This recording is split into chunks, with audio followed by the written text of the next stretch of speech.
여러분, 오늘 아침 일어나실 때 어떠셨나요? 몸이 깃털처럼 가벼우셨나요? 아니면 물에 젖은 솜처럼 천근만근 무거우셨나요? 나이가 들수록 자고 일어나도 개운치 않고 밥을 먹으면 속이 더부룩해서 소화제를 달고 사시는 분들이 참 많습니다. 그런데 병원에 가봐도 딱히 큰 병은 없다고 하죠. 도대체 왜 그럴까요? 우리는 평생 이런 말을 듣고 살았습니다. 밥심으로 산다. 잘 먹어야 기운 쓴다. 뼈와 살이 된다. 그래서 입맛이 없어도 억지로 밥 한 공기를 뚝딱 비우고 몸보신한다고 기름진 고깃국을 챙겨 먹습니다. 그런데 정말 많이 먹는 게 건강에 좋을까요? 여기 65세 김철수님의 이야기를 들어볼까요?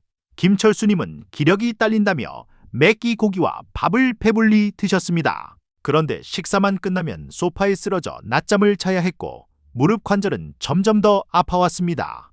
바로 과식이 내 몸의 에너지를 소화시키는 데에만 다 쓰게 만들었기 때문입니다. 프랑스 작가 도미니크 로로는 그녀의 책 소식의 즐거움에서 충격적인 이야기를 합니다. 현대인의 병 대부분은 못 먹어서가 아니라 너무 많이 먹어서 생긴다. 그리고 소식, 즉 적게 먹는 것은 단순히 살을 빼는 게 아니라 인생을 가장 우아하고 활기차게 사는 기술이라고 말합니다. 오늘은 이 책을 통해 60대 이후 우리 몸을 살리는 소식의 기적에 대해 이야기해 보겠습니다. 먼저 우리 몸의 현실을 인정해야 합니다. 20대의 위장과 60대의 위장은 다릅니다. 젊을 때처럼 먹으면 그 음식들은 소화되지 못한 채 장 속에 쌓여 부패하고 독소를 만들어냅니다. 이것이 바로 만성염증, 관절염, 피로의 주범입니다.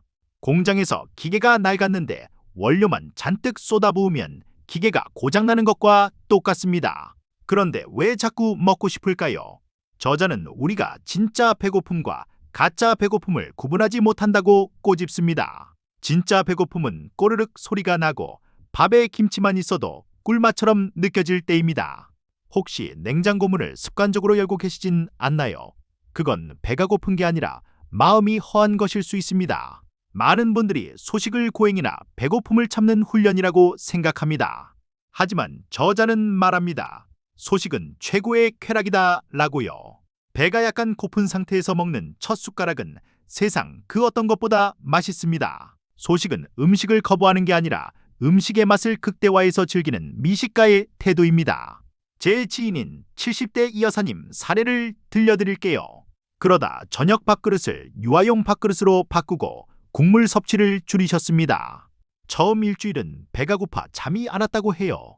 그런데 딱 2주가 지나자 아침에 눈이 번쩍 떠지고 평생 달고 살던 어깨 통증이 사라졌다고 합니다. 그렇다면 무조건 양만 줄이면 될까요? 아닙니다. 양을 줄이는 대신 질을 높여야 합니다. 싸구려 과자 한 봉지 대신 최고급 초콜릿 한 조각을 먹으라고 조언합니다. 마트에서 1+1 행사하는 가공식품 대신 조금 비싸더라도 제철 채소와 신선한 생선 한 토막을 사세요. 소식의 핵심 짝꿍은 바로 천천히 씹기입니다. 음식을 입에 넣고 죽이 될 때까지 씹어보셨나요? 빨리 먹으면 우리 뇌는 먹은 줄도 모릅니다. 씹는 행위 자체가 뇌 혈류를 좋게 해서 치매 예방에도 도움이 된다는 사실 알고 계셨나요? 소식을 시작하면 처음 3일이 가장 힘듭니다. 이때 많은 분들이 에라 모르겠다 하고 라면을 끓여 드십니다. 배고픔은 파도와 같아서 15분만 참으면 거짓말처럼 사라집니다. 공복 상태를 두려워하지 마세요. 뱃속이 비어있을 때 우리 몸은 대청소를 시작합니다. 꼬르륵 소리는 내 몸이 젊어지는 소리라고 생각하세요. 이것이 바로 돈 안 들이고 하는 최고의 보약입니다. 책에서 강조하는 또 하나의 비결은 눈으로 먹기입니다. 밥을 국그릇에 툭 담아서 후루룩 드시지 마세요. 예쁜 그릇에 정성스럽게 담으세요. 붉은 토마토, 초록색 나물, 하얀 두부. 내가 나를 귀한 손님처럼 대접할 때 우리는 허겁지겁 먹지 않고 우아하게 소식할 수 있습니다. 식사 중에 수저를 잠시 내려놓는 습관을 들이세요.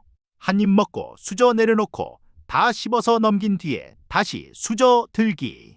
그리고 배가 80% 정도 찼다 싶을 때 아쉬워도 수저를 놓으세요. 남은 음식은 아까워하지 말고 과감히 버리거나 다음 끼니로 미루세요. 물도 음식입니다. 식사 도중에 물을 많이 마시면 위액이 묽어져 소화를 방해합니다.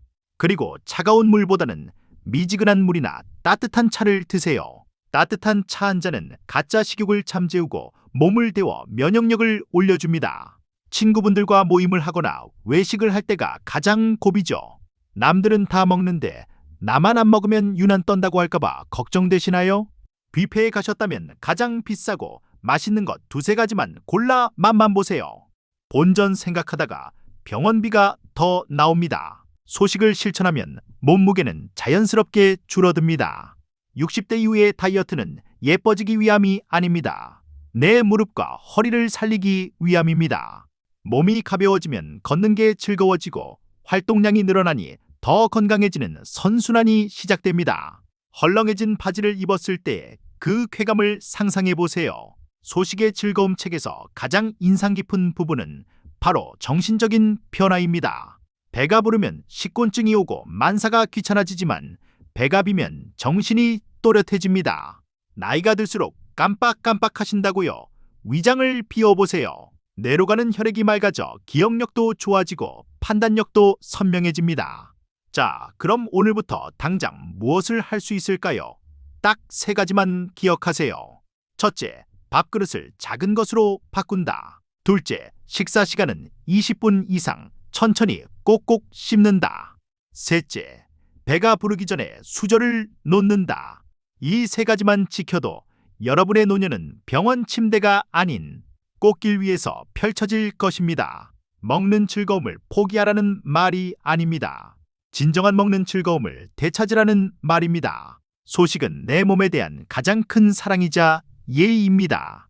오늘 저녁부터 밥 한 숟가락 덜어내기 한번 시작해 보시는 건 어떨까요? 여러분의 건강하고 활기찬 노년을 응원합니다. 내용이 도움되셨다면 구독과 좋아요 부탁드립니다. 감사합니다.